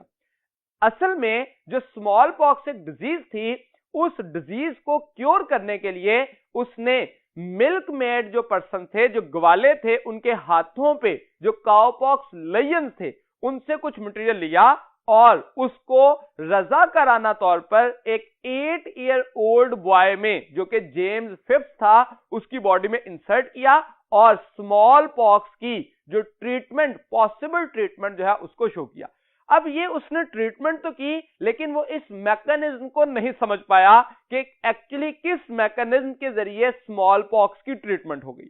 इस प्रोसेस के जरिए उसने चंद लोगों की उस वक्त ट्रीटमेंट की, लेकिन मैकेनिज्म एक्सप्लेन नहीं कर पाया। इसी प्रोसेस को लुइस पास्चर ने कॉलेरा डिजीज के लिए मैकेनिज्म के जरिए एक्सप्लेन किया और उसने एडवर्ड जेनर को ऑनर देते हुए लफ्ज इस्तेमाल किया वैक्सीनेशन। क्यों वैक्सीनेशन? क्योंकि वैक्सी में वैक्सा का वर्ड जो है actually that literal mean for cow. तो क्योंकि काउ पॉक्स के कुछ लेजेंड्स दिए गए थे, तो उसने काउ पॉक्स की वजह से काउ के लफ्ज से वैक्सा का वर्ड ड्राइव किया और उससे लफ्ज इस्तेमाल किया वैक्सीन, या प्रोसेस को कहा वैक्सीनेशन। तो ये एडवर्ड जेनर का वैक्सीनेशन का प्रोसेस जो था वो भी एक वायरल डिजीज के लिए था, तो इसलिए इसको भी एक जो है वो माइलस्टोन कंसीडर किया जाता है वायरल इन्फेक्शन को अंडरस्टैंड करने के लिए। फिर चार्ल्स चैम्बरलैंड ने, जो कि पास्चर्स एसोसिएट था, उसने ये बात बताई कि बैक्टीरिया जो है वो पोर्सलीन फिल्टर पेपर से पास नहीं होते, लेकिन रेबीज काजिंग एजेंट जो है, ऐसा रेबीज एक ऐसी डिजीज है जो कि बाइट ऑफ डॉग्स या कैट्स या फॉक्स की वजह से हो सकती है। और उस डिजीज का जो कॉजेटिव एजेंट था, उसने कहा कि ये जो causative agent of rabies disease है वो इस पोर्सलीन फिल्टर पेपर से पास हो जाता है, लेकिन बैक्टीरिया पास नहीं करते। इसका मतलब क्या था कि बैक्टीरिया जो हैं these are relatively larger than the viral components. तो वायरस जो है वो स्मॉलर इंफेक्शियस एजेंट है एज कंपेयर टू बैक्टीरिया। अब ये बात जब कंफर्म हुई तो उसके बाद डिफरेंट साइंटिस्ट ने इस फिल्टरेबल वायरसेस को जो है वो डिटरमिन करने की कोशिश की, जिसमें आइवानोस्की ने टोबैको मोज़ेक वायरस, जो कि टोबैको मोज़ेक डिजीज काज करता था, उसके बारे में बताया कि ये फिल्टरेबल है। और उसके बाद foot and mouth diseases and yellow disease या येलो फीवर के लिए इन्होंने जो फिल्टरेबल एजेंट थे वायरसेस, उनको आइडेंटिफाई किया। यहां तक अभी सिर्फ फिल्टरेबल और नॉन फिल्टरेबल तक की डिबेट थी। ये अभी कोई नहीं जान पाया था कि वायरस का स्ट्रक्चर क्या है और उसकी नेचर कैसी होती है। इससे नेक्स्ट में ट्वार्ट एंड डहेल, ये दो साइंटिस्ट थे जिन्होंने इंडिपेंडेंटली 1915 और 1917 में बैक्टीरियोफेजेस डिस्कवर किए। ऐसे वायरसेस जो कि बैक्टीरिया ईटर होते हैं, यानी कि बैक्टीरियल कॉलोनी की लाइसिस करते हैं, उनको डिस्कवर किया। और डहेल वो साइंटिस्ट थे जिन्होंने बैक्टीरियोफेज की टर्म यूज की। तो ये पॉइंट भी एमसीक्यू में पूछा जाता है। डिस्कवरी तो ट्वार्ट और डहेल दोनों की थी, लेकिन डहेल ने बैक्टीरियोफेज की टर्म यूज की थी। इसने ये कहा कि these are actually bacteria eater. ये मिसलीडिंगली बाजुकात कंफ्यूजन हो जाती है कि हम समझ लेते हैं कि बैक्टीरियोफेज एक बैक्टीरिया है, एक्चुअली ये क्या है, ये एक वायरस है। तो bacteriophage is a bacteria eater, ये वो वायरस है जो कि बैक्टीरियल कॉलोनी की लाइसिस करने में इन्वॉल्व होता है। और लास्ट पे the most important contribution in the discovery of virus bye Stanley. Stanley ने फिल्टरेबल एजेंट को प्योरीफाई किया और क्रिस्टलाइज किया, और वो कौन सा फिल्टरेबल एजेंट था? Tobacco mosaic virus. यानी कि टोबैको मोज़ेक वायरस जो है वो इसने फिल्टरेबल जो है वो शो किया और इसको प्योरीफाई किया और इसकी क्रिस्टलाइजेशन के जरिए इसके स्ट्रक्चर को आइडेंटिफाई किया। अब ये जब डिस्कवरी की गई तो जो स्टैनले था, इसने ये जो अर्ली डेफिनेशन हमने की है, इस बात को कंफर्म किया कि ये नॉन सेलुलर सब्सटेंस है, इन्फेक्शियस है और इसकी कंपोजिशन में न्यूक्लिक एसिड और प्रोटीनेशियस कोट होता है।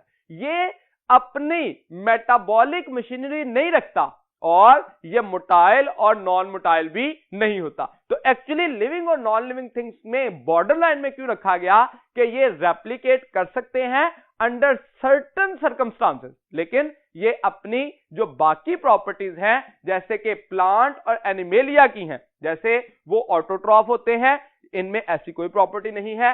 ये यूनिसेलुलर या मल्टीसेलुलर होते हैं, ऐसी कोई प्रॉपर्टी वायरस में नहीं होती। ये मोटाइल या नॉन मोटाइल होते हैं, ऐसी भी कोई प्रॉपर्टी वायरस में नहीं है। ऐसी बहुत सारी प्रॉपर्टीज जो कि बाकी लिविंग ऑर्गेनिज्म की हैं वो वायरस में एग्जिस्ट नहीं करती, लेकिन वायरस की reproductive capacity under special condition इनको लिविंग ऑर्गेनिज्म की कैपेसिटी के करीब लाती है। तो वायरसेस का जो स्टैनले ने क्रिस्टलाइजेशन के बाद स्ट्रक्चर एक्सप्लेन किया, उसको जानने के लिए चलते हैं नेक्स्ट बोर्ड की तरफ। वायरसेस के स्ट्रक्चर में एक्चुअली जो दो बेसिक कंपोनेंट थे वो बताए गए, एक तो इनर कोर था और आउटर कोर था। तो एक वायरस जो है उसके दो बेसिक कंपोनेंट होते हैं, इसीलिए इसके स्ट्रक्चर के लिए हम वर्ड इस्तेमाल करते हैं दैट इज न्यूक्लियोकैप्सिड। न्यूक्लियोकैप्सिड में कैप्सिड आउटर प्रोटीन कोट है एंड न्यूक्लियो इसके जीनोम के लिए वर्ड इस्तेमाल किया जाता है that is nucleic acid. It is either DNA और आरएनए, तो डीएनए या आरएनए हो सकता है। इसके पास कुछ एंजाइम होते हैं, यहां पे अब जनरली हम ये कहते हैं they lack their metabolic machinery, लेकिन कुछ ऐसे एंजाइम हमारी बुक में डिस्कस किए गए, जैसे जब आप लाइफ साइकिल ऑफ बैक्टीरियोफेज देखते हैं तो उसमें हम कहते हैं bacteriophage release the enzyme lysozyme जो कि बैक्टीरियल सेल वॉल को रप्चर करता है। इसी तरह से जब हम एचआईवी का लाइफ साइकिल देखते हैं तो उसमें हम कहते हैं कि वायरस के पास एंजाइम मौजूद होते हैं रिवर्स ट्रांसक्रिप्टेज। तो ये कुछ एग्जांपल हमारी बुक में दी गई, लेकिन जनरली ये कहा गया कि they lack the metabolic machinery और synthetic use the synthetic machinery of the host cell. तो यहां पे इनके पास एंजाइम्स भी होते हैं, जिसमें मैंने एग्जांपल दी कि लाइसोजाइम है और उसके साथ साथ कौन से एंजाइम, दूसरे एंजाइम हमने कहा रिवर्स ट्रांसक्रिप्टेज, लेकिन ये एक एक्सेप्शनल केस है, तमाम वायरसेस में एग्जिस्ट नहीं करता। अगर हम इसका कोड देखें जो कि आउटर प्रोटीनेशियस होता है, उसके दो हिस्से हो सकते हैं, प्रोटीन कोट या कैप्सूल और एनवेलप। अब जो प्रोटीन कैप्सूल है वो तो तमाम वायरस में होना जरूरी है, लेकिन जो एनवेलप है वो कुछ वायरस में होगा, उनको नाम दिया जाएगा एनवेलप्ड वायरसेस, और कुछ ऐसे हैं जो कि एनवेलप एक्वायर नहीं करते, उनको नाम दिया जाता है नॉन एनवेलप्ड और नेकेड वायरसेस। तो एक्चुअली कोड जो है वो या तो सिर्फ प्रोटीन पर मुश्तमिल होगा या protein will be covered by the envelope. ये जो प्रोटीन कोट है, ये कंप्लीट जो स्ट्रक्चर बनता है वो क्या कहलाता है, कैप्सिड। मिसाल के तौर पर यहां पे देखिए, तो हम अगर एक स्ट्रक्चर बनाए, ये एक हमने हेड का रीजन बनाया और उसके साथ ही टेल जो है वो भी अटैच की, एक टैडपोल का जो स्ट्रक्चर है। अब ये सारा स्ट्रक्चर जो कि हेड और टेल है that is actually protein capsule. अगर इसके गिर्द एनवेलप मौजूद हो तो ये एनवेलप्ड है, और अगर ना हो तो ये नेकेड या नॉन एनवेलप्ड है। एनवेलप हमेशा ड्राइव किया जाता है कहां से, होस्ट सेल मेम्ब्रेन से, और इसकी कंपोजिशन होती है लिपोप्रोटीन। और कैप्सिड जो है, ये जो हमने कहा आउटर प्रोटीन कोट, ये मुख्तलिफ सब यूनिट्स पर मुश्तमिल है। ये जो सब यूनिट्स होते हैं इनको नाम क्या दिया जाता है, these are called as capsomere. तो ये जो है मुख्तलिफ कैप्सोमेयर जो है उनका नंबर डिफरेंट होता है ताकि shape of the virus maintain की जा सके। तो ये एक कैप्सिड जो है protein code that is composed of many capsomeres, और इन कैप्सोमर्स में एग्जांपल दी गई कि हार्प्स वायरस जो है उसके पास 162 कैप्सोमर होते हैं और एडिनो वायरस के पास 252, यानी कि जो कैप्सोमेयर का नंबर है that is specific for a virus, और उसकी बुनियाद पर shape of the capsid maintain होती है और ultimately shape of the virus भी इसी वजह से मेंटेन होगी। अब जैसा हमने कहा कि इस वजह से मॉर्फोलॉजी मेंटेन होती है, तो मॉर्फोलॉजी को अगर देखें तो वायरस जो हैं वो स्फेरिकल हो सकते हैं लाइक राउंड और राउंड लाइक, इसी तरह से क्यूबिकल, हेलिकल, स्पाइरल अरेंजमेंट हो सकती है। पॉलीहेड्रॉन, पॉलीहेड्रॉन कहा जाता है मैनी फेसेस, जिसमें आइकोसाहेड्रल की एग्जांपल दी गई जिसके 20 फेसेस होते हैं, ठीक है, 20 डिफरेंट जो है वो उसके फेसेस हैं। इसी तरह से टैडपोल लाइक हो सकता है, जैसे इस एग्जांपल में देखिए तो ये हेड का रीजन है और ये टेल का रीजन है, तो इसको हम नाम देते हैं टैडपोल, जिसके दो पार्ट्स हैं, दो हिस्से हैं, एक हेड रीजन है और एक टेल है। और इसी तरह से एनवेलप्ड और कॉम्प्लेक्स की बेस पर भी इसको क्लासिफाई किया जा सकता है। वायरसेस जो हैं ये डिफरेंट मॉर्फोलॉजिकल अपीयरेंस रखते हैं, जैसे टैडपोल में हेड और टेल होते हैं, और इसी तरह से जो मॉर्फोलॉजिकल अपीयरेंस में एनवेलप्ड और कॉम्प्लेक्स, तो एक्चुअली मॉर्फोलॉजिकल बेस पर हम वायरसेस को differently on the basis of shape classify कर सकते हैं। अगर हम दूसरी बेसिक प्रॉपर्टी देखें तो वायरसेस के स्ट्रक्चर के बाद जब हम आते हैं कैरेक्टरिस्टिक्स की तरफ, तो कैरेक्टरिस्टिक जो है उसमें सबसे पहला कैरेक्टर दिया गया on the basis of their size. These are very small infectious entities. Very small क्यों कहा गया? क्योंकि इनका साइज नैनोमीटर में होता है। और अब यहां पे लाजमन याद रखिए कि जो 3 रेंजेस हैं, एक ऐसे स्ट्रक्चर जो कि हम अपनी नेकेड आई से देख सकते हैं जो कि 1 मिलीमीटर या उससे ज्यादा बड़े होते हैं, जैसे ही 1 मिलीमीटर से स्मॉलर और माइक्रोमीटर की रेंज में आएंगे तो उनको हम देख सकते हैं लाइट माइक्रोस्कोप से, और लाइट माइक्रोस्कोप से भी नीचे जो साइजेस हैं वो नैनोमीटर में आ जाएंगे, जो कि वायरसेस के हैं, जिनको हम इलेक्ट्रॉन माइक्रोस्कोप से ही ऑब्जर्व कर सकते हैं। तो यहां पे जो रेंज दी गई पॉक्स वायरस और पैरवोवायरस का जो डायमीटर है वो हमारी बुक में मेंशन किया गया है, दैट इज 250 नैनोमीटर और 20 नैनोमीटर रिस्पेक्टिवली। इनका साइज बैक्टीरिया के मुकाबले में 10 to 100 टाइम स्मॉलर होता है। तो यहां कहा जाता है कि जो स्मॉलेस्ट बैक्टीरिया है वो अप्रोक्सीमेटली इक्वल टू साइज है up to the largest virus. तो जो स्मॉलेस्ट बैक्टीरिया है हम जानते हैं कि वो कौन है? माइकोप्लाज्मा, जिसका साइज तकरीबन 0.1 माइक्रोमीटर या 100 नैनोमीटर होता है। तो जो स्मॉलेस्ट बैक्टीरिया है वो लार्जेस्ट वायरस के साइज के अप्रोक्सीमेटली इक्वल होता है। तो यहां पे हम कहते हैं बैक्टीरिया जो है वो कंपैरेटिवली लार्जर होते हैं।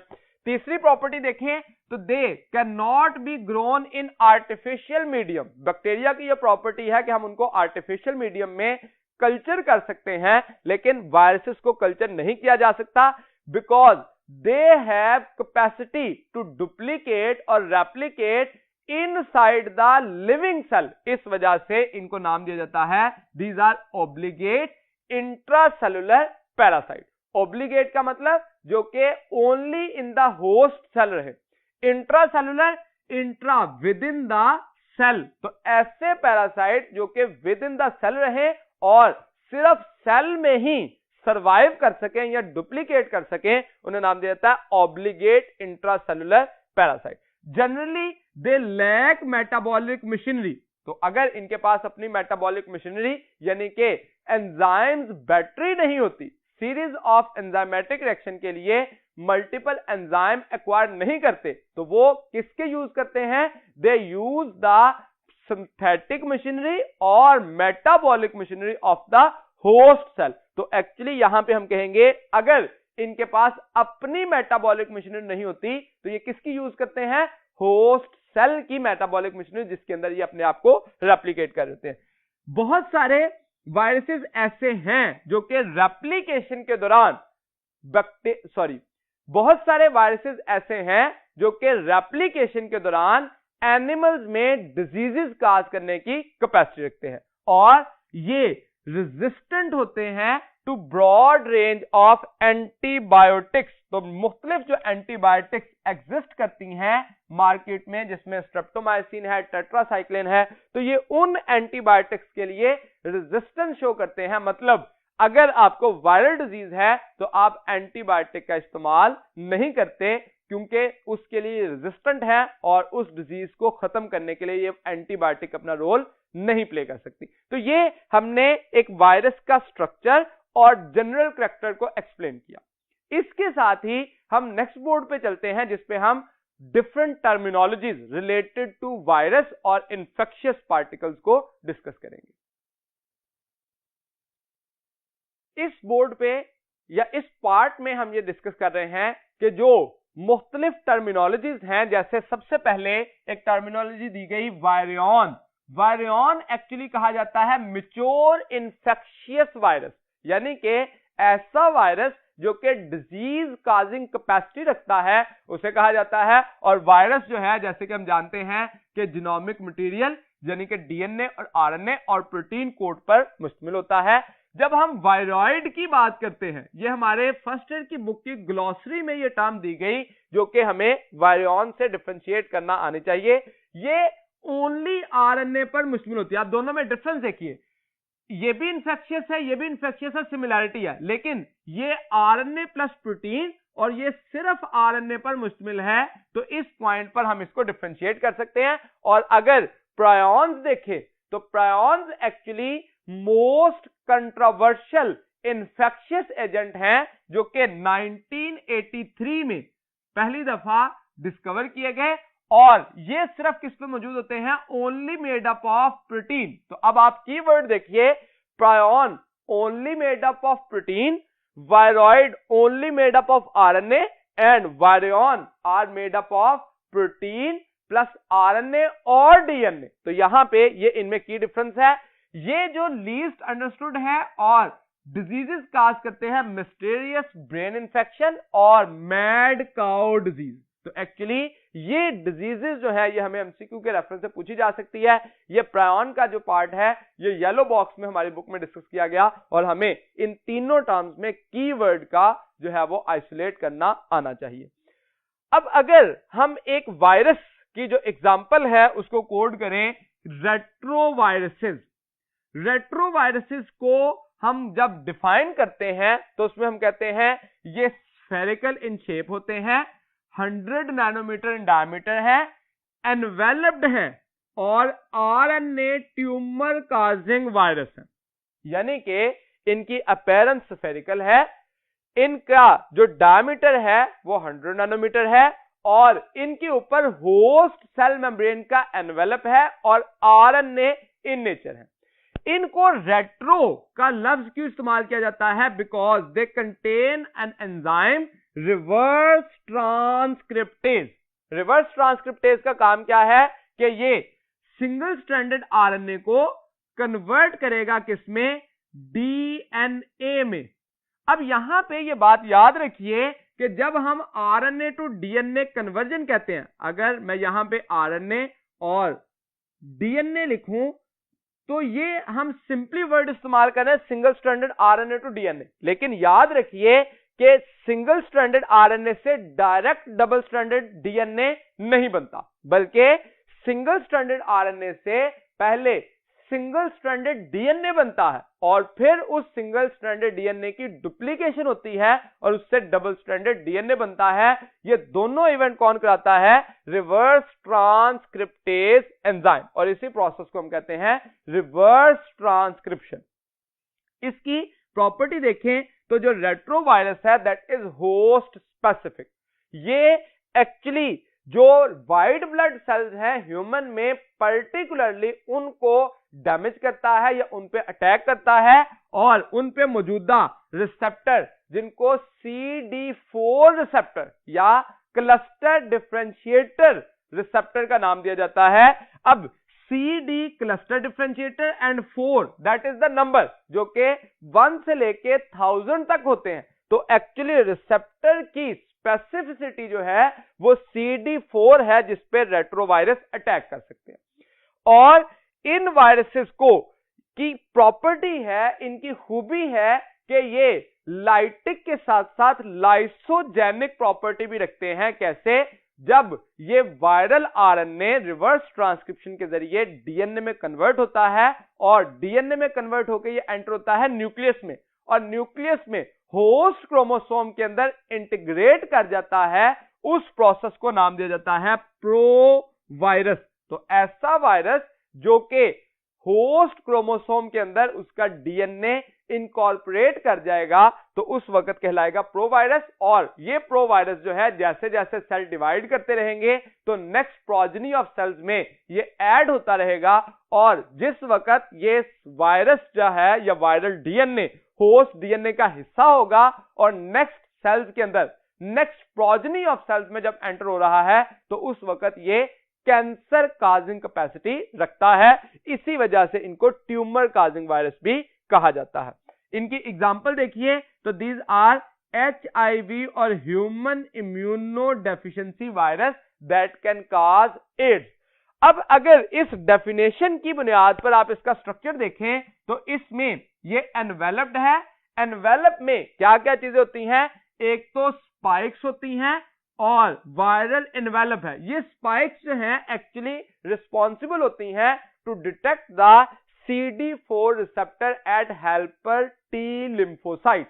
और ये जो एनवेलप है viral envelope that is actually host specific या होस्ट मेम्ब्रेन से ड्राइव किया हुआ है।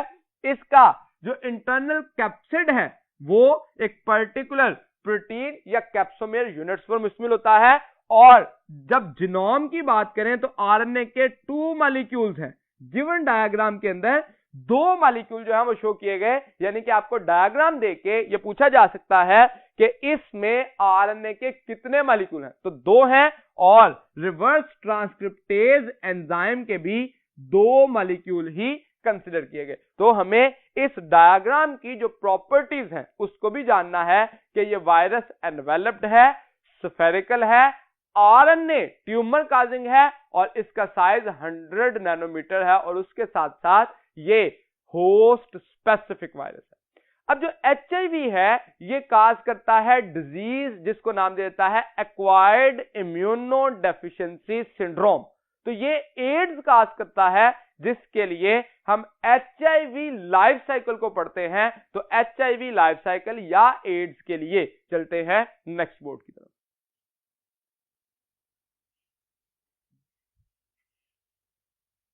HIV या ह्यूमन इम्यूनो डेफिशिएंसी वायरस, जो कि एग्जांपल के तौर पर हमने कंसिडर किया रेट्रोवायरस का, तो उससे जो होने वाली डिजीज है that is called as AIDS, या इसी को नाम दिया जाता है एक्वायर्ड इम्यूनो डेफिशिएंसी सिंड्रोम। तो acquired immuno deficiency syndrome that is the disease which is caused by HIV या ह्यूमन इम्यूनो डेफिशिएंसी वायरस।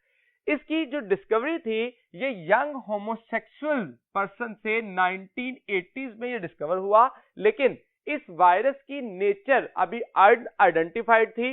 इस डिजीज के जो सिम्टम्स थे या साइन थे उसमें severe pneumonia, rare vascular cancer, sudden weight loss that is the most important thing, and swollen lymph nodes, और उसके साथ साथ जनरल लॉस ऑफ इम्यूनिटी। जैसे कि इसके नाम से वाज़ेह है that is acquired for immuno deficiency, तो इसमें जनरल लॉस ऑफ इम्यूनिटी जो है वो ऑब्जर्व की जाती है।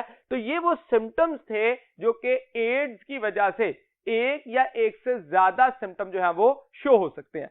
इसकी जो आइडेंटिफिकेशन थी वायरल आइडेंटिफिकेशन, जो कि वायरस HIV है, उसको 1984 में पास्चर इंस्टीट्यूट इन फ्रांस और national institute of health in USA वहां पे ऑब्जर्व किया गया, डिस्कवर किया गया या आइडेंटिफाई किया गया, और इसको नाम जो HIV दिया गया दैट वाज इन 1986। तो HIV human immuno deficiency virus, इसको नाम 1986 में दिया गया, और उसके बाद ये जाना गया कि इसका स्ट्रक्चर जो है वो स्फेरिकल होता है, एनवेलप्ड होता है, और उसका RNA ट्यूमर काजिंग वायरस जो है वो इसको कंसिडर किया जाता है। इसकी ससेप्टेबिलिटी जो है ये हेल्पर टी लिम्फोसाइट पर अटैक करता है, किस पे, इसके ऊपर खास रिसेप्टर होते हैं CD4 रिसेप्टर्स। ये इसके अलावा इसकी मेजॉरिटी में ये सेल्स को अटैक करता है हेल्पर टी लिम्फोसाइट को। इसके अलावा ये सेंट्रल नर्वस सिस्टम के सेल्स को भी इफेक्ट करने की कैपेसिटी रखता है।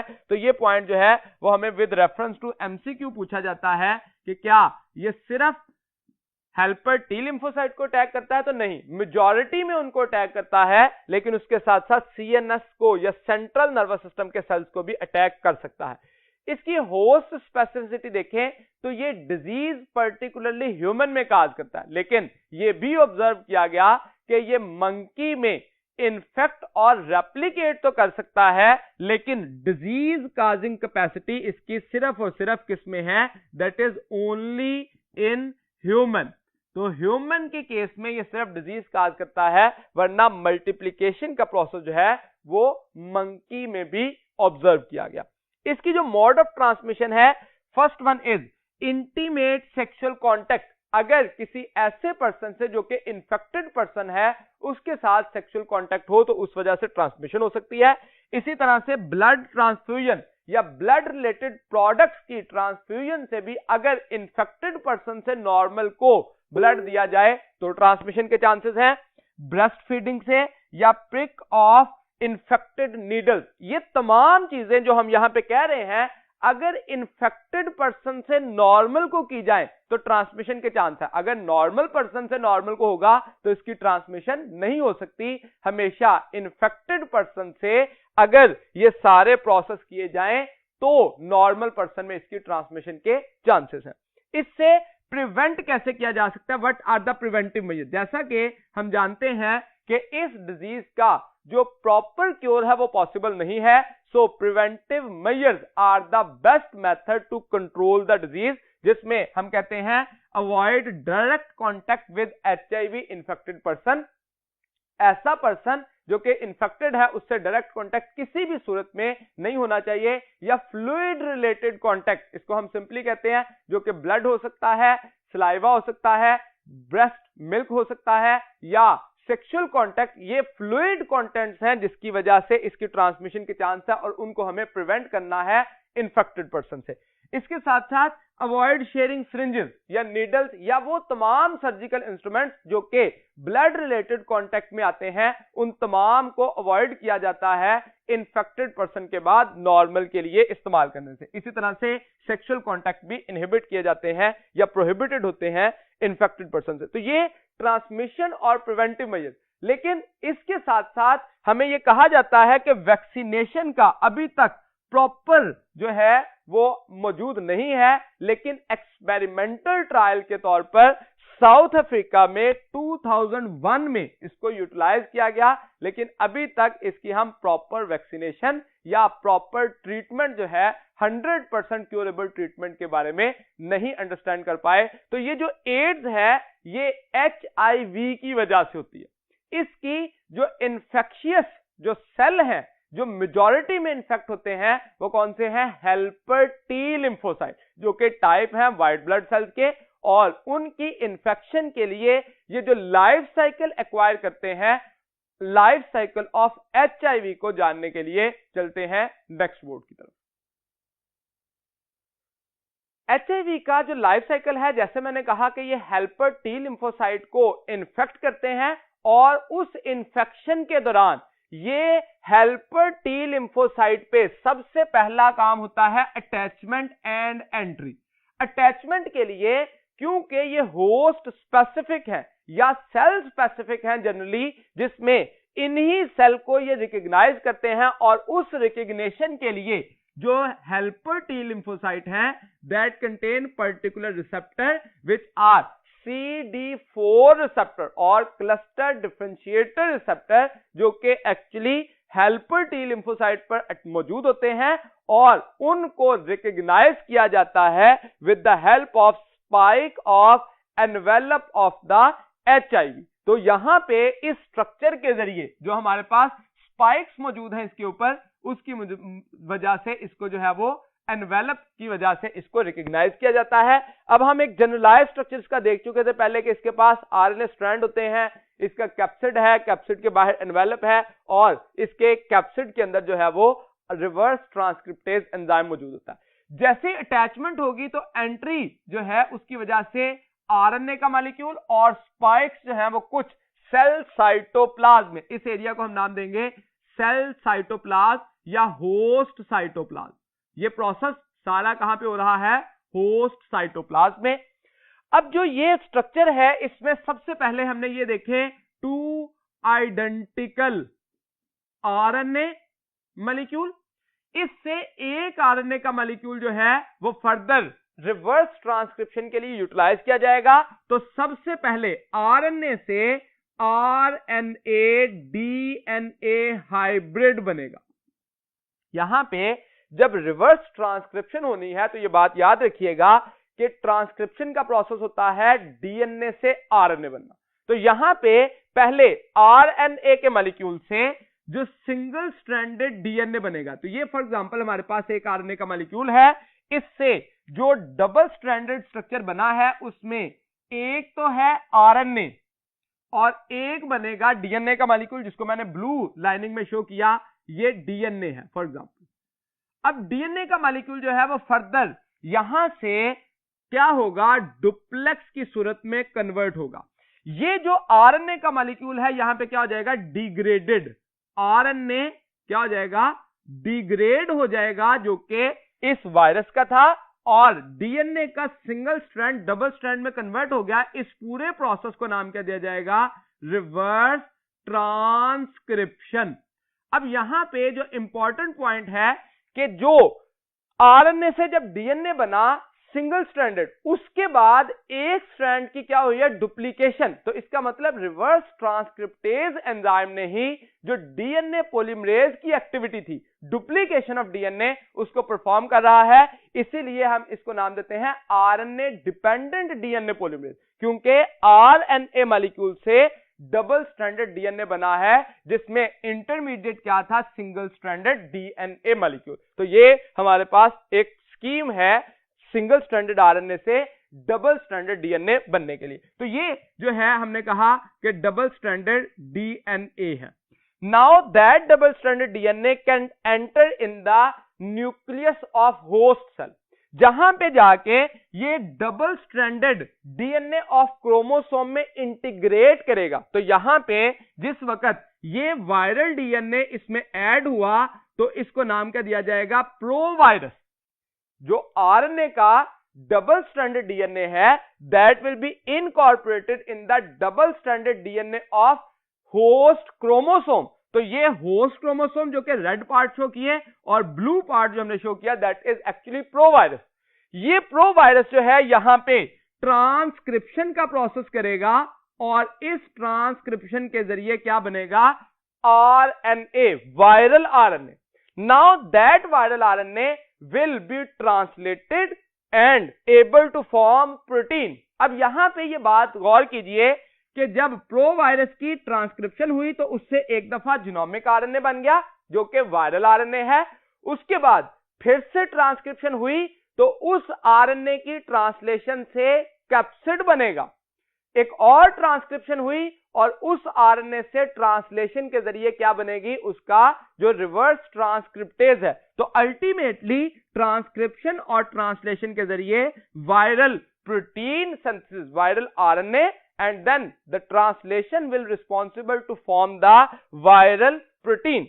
यहां पे ये सारा स्ट्रक्चर जो है वो सेल साइटोप्लाज्म के अंदर इकट्ठा हो गया। Now that all components will be arranged in a particular manner by using the enzymes present in cell cytoplasm। तो सेल साइटोप्लाज्म या होस्ट साइटोप्लाज्म के कंपोनेंट्स को इस्तेमाल करते हुए इस स्ट्रक्चर को क्या किया जाएगा, असेंबली की जाएगी। असेंबली का मतलब आइडेंटिकल आरएनए के मॉलिक्यूल, 2 मॉलिक्यूल्स, उसके साथ साथ रिवर्स ट्रांसक्रिप्टेज और उसके गिर्द कैप्सिड जो है उसको अरेंज किया जाएगा और उस अरेंजमेंट के बाद इसको एक्सोसाइटोसिस के जरिए सेल से बाहर निकाला जाएगा। अब यहां पे देखिए सेल के साइटोप्लाज्म के अंदर जिन चीजों की असेंबली हुई है उसमें कौन सी चीज इन्वॉल्व नहीं थी, तो that is the envelope.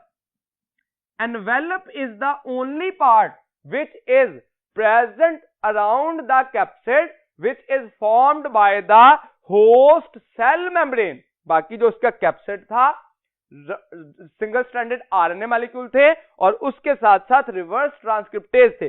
These all are assembled in the host cytoplasm. तो इस प्रोसेस में हमने 4 एक्चुअल इवेंट देखे।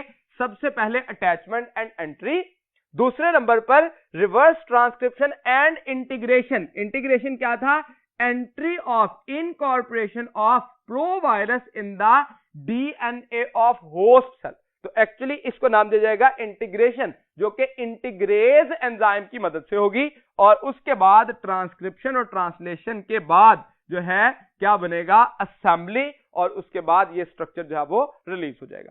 इस सारे प्रोसेस में हमने ये देखा कि वायरस जो है वो अपने आप को रेप्लिकेट कैसे करते हैं। यहां पे एक बात जो है वो और याद रखिए कि जिस वक्त प्रो वायरस जो है वो न्यूक्लियस या क्रोमोसोमल डीएनए के साथ अटैच होगा, तो ये नेक्स्ट प्रोजेनी ऑफ सेल्स में ऐड होता जाएगा जिस वक्त ये अपने फर्दर वायरसेस नहीं बना रहा।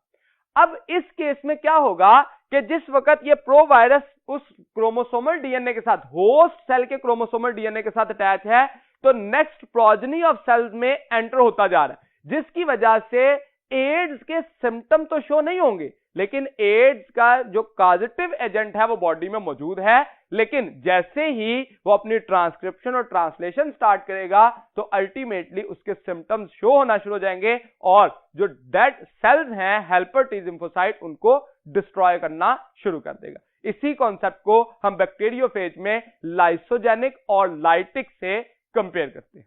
यहां तक आज का हमारा लेक्चर कंप्लीट हुआ। उम्मीद है कि मैं अपनी बात आपको समझाने में कामयाब रहा। अगले लेक्चर तक के लिए दीजिए इजाजत। अल्लाह हाफिज।